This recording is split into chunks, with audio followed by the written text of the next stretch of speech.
पेलौं ए जान किया काटै छी फोन।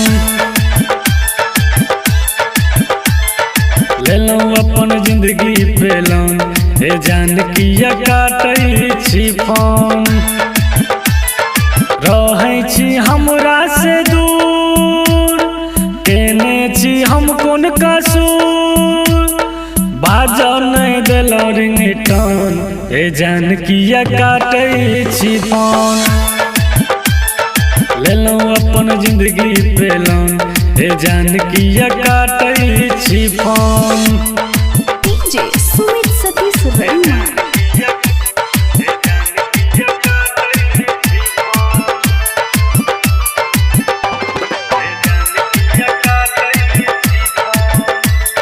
मिथिला रिकॉर्डिंग स्टूडियो की शानदार प्रस्तुति। जन बुझ के भूलेला अहाँ एना किया केलौं, बाजू कोन मजा अहाँ पेलौं जे। दुखी दर्द दिया ज्यादा कहू किया इरादा, अहाँ रंगीन भेलौं हम सादा ये। उठा के बजे हेलो कम ए जान किया काटै छी फोन।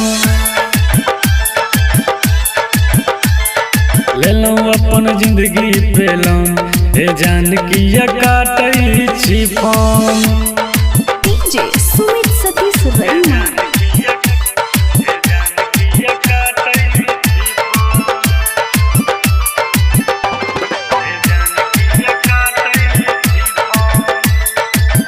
मिथिला रिकॉर्डिंग स्टूडियो की शानदार प्रस्तुति। के दिल पगलैया अहाँ की बुझैया, चुप रह के करै छी हाला ये।